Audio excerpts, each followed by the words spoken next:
네, 오늘 본문은 또 가축에 의해서 일어나는 사고에 대해서 말씀을 하고 있습니다.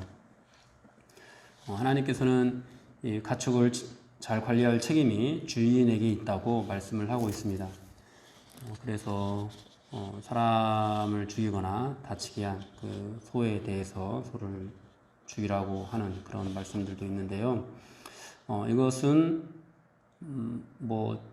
잘못을 저지른 그 짐승을 죽이라는 그런 것에 목적이 있는 것이 아니라 이 말씀을 통해서 사람을 보호하는 것이 목적입니다. 그리고 이제 당시 이제 소가 대표적인 그런 가축이었는데요. 소뿐만 아니라 집에서 키우는 모든 가축들에게도 적용이 되는 그런 말씀이 되겠습니다. 하나님께서는 이 사람이 키우는 소가 우발적으로 사람을 받아 죽이면 그 소를 반드시 돌로 쳐서 죽이라고 말씀하고 있습니다. 짐승이 죽였기 때문에 짐승이 사고를 친 거기 때문에 사람에게는 고의가 없어서 그 주인은 형벌을 면하지만 생명의 속죄금을 배상을 하게 하셨습니다.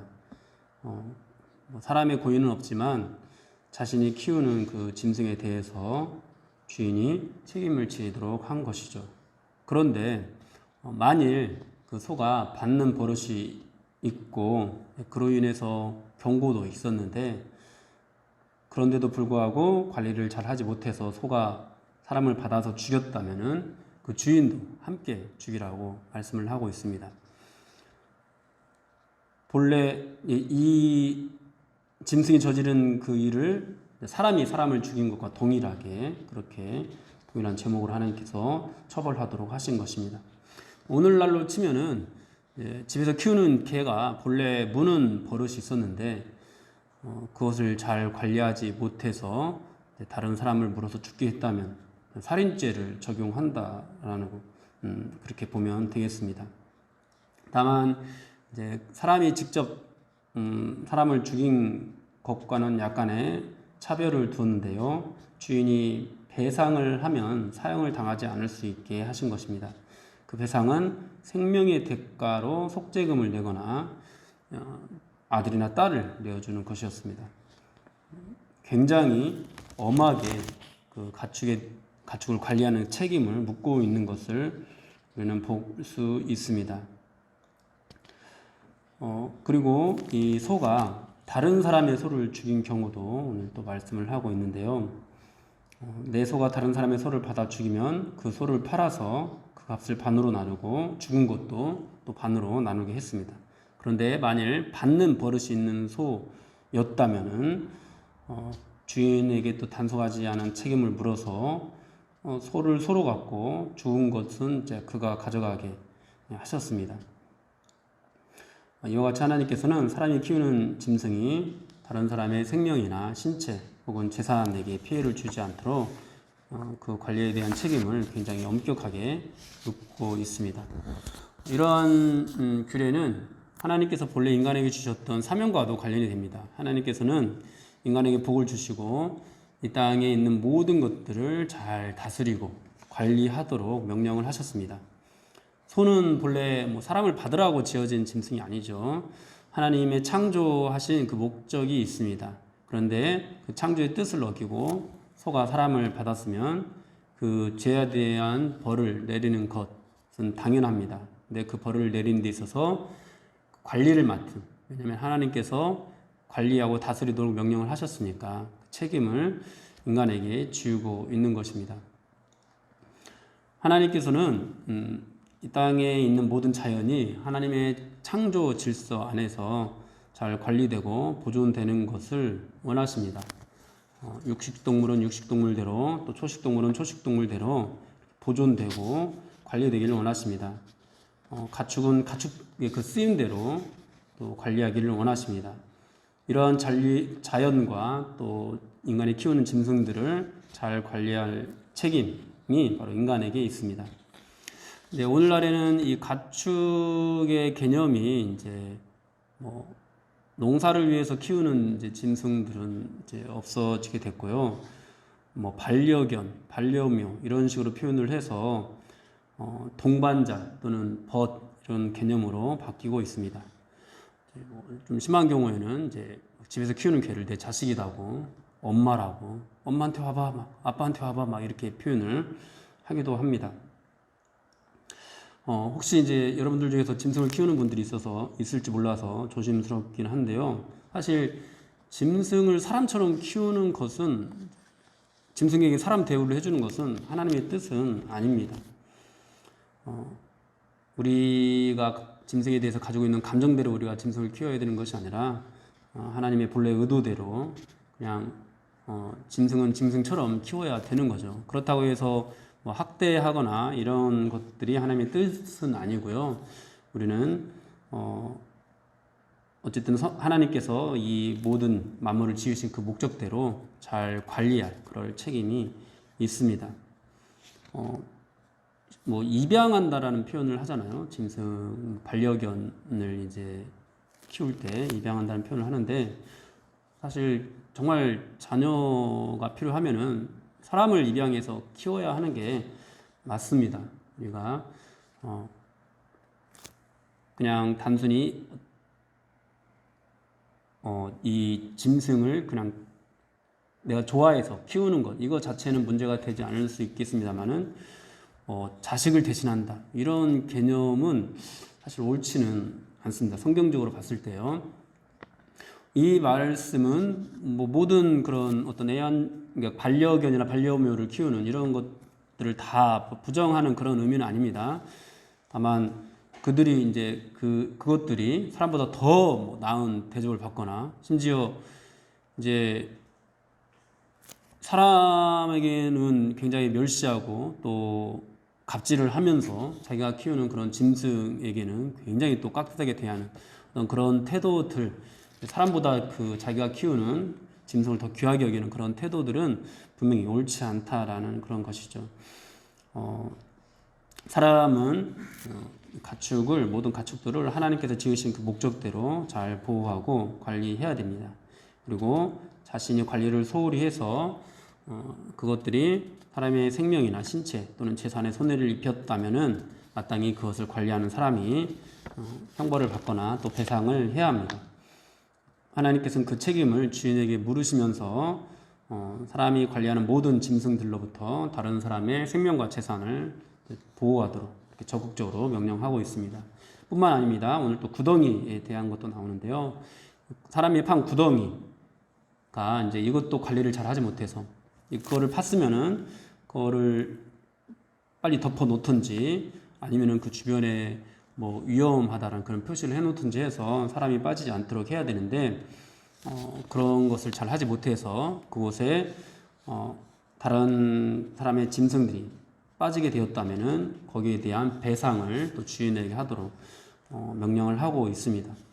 사람이 만드는 어떤 그런 건축물에 대해서도 다른 사람의 어떤 생명이나 재산들을 적극적으로 보호하도록 하나님께서 명령하신 것이죠.